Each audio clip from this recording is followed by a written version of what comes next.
مختلف زمانوں میں مختلف حکمرانوں نے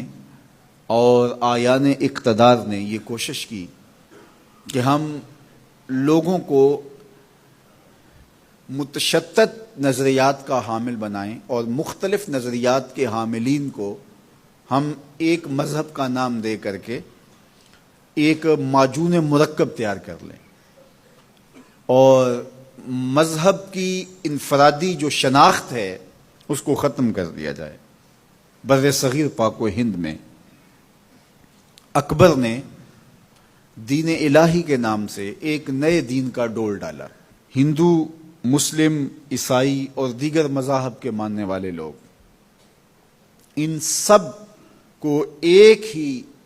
مذہب کی لڑی میں پرونے کے لیے دین اکبری کی بنیاد رکھی گئی، جس میں سور کو حلال قرار دیا گیا، جس میں دوسری شادی کو حرام قرار دیا گیا، کچھ شرائط کے ساتھ زنا کا جواز نکالا گیا،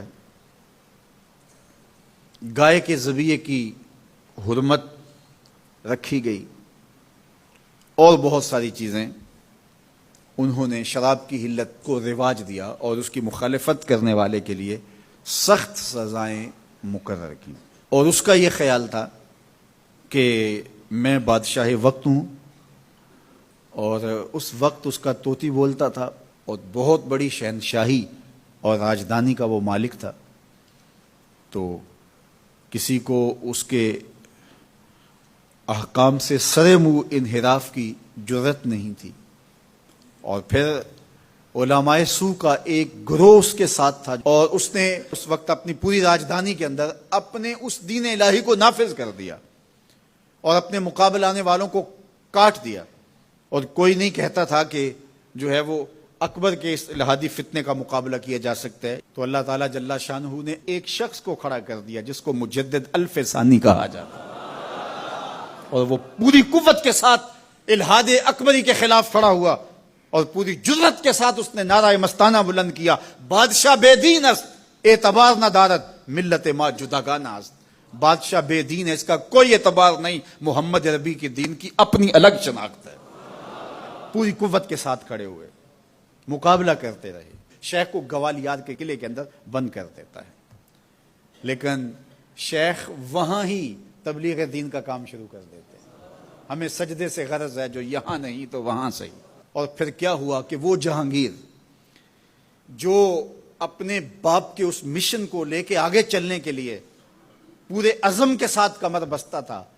وہ اپنے دور میں ہی اس دین الہی کے خاتمے کا اعلان کرتا ہے۔ اب سلسلہ چلتا رہا، جب یہاں انگریز آ گئے اور انہوں نے ان پر تسلط جما لیا، تو اس وقت انگریز کو یہاں سے نکالنے کے لیے، ان کے انخلا کے لیے جو کوششیں کی گئیں، اس میں بھی پھر وہی مزاج لایا گیا، اور اینگلو انڈین علماء نے نہرو کے ساتھ کھڑے ہو کر کے، گاندھی کے ساتھ کھڑے ہو کر کے یہی نعرہ لگایا، ہندو، مسلم، سکھ، عیسائی آپس میں سب بھائی بھائی۔ وہ جو نعرہ اس نے لگایا تھا اکبر نے، وہی نعرہ یہاں لگایا گیا۔ اور اگر مجھے کہنے دیں تو دہلی کی مسجد خیر الدین کے ممبر پہ گاندھی کو بٹھایا گیا اور اس کو رسول السلام کہا گیا، سلامتی کا رسول کہا گیا، اور پھر کہا گیا پاکستان کیا، پاکستان کی پے بھی نہیں بنے گی، اور یہ پاکستان نہیں پلیتستان ہے۔ تو زمانے نے پھر ایک شخص کو دیکھا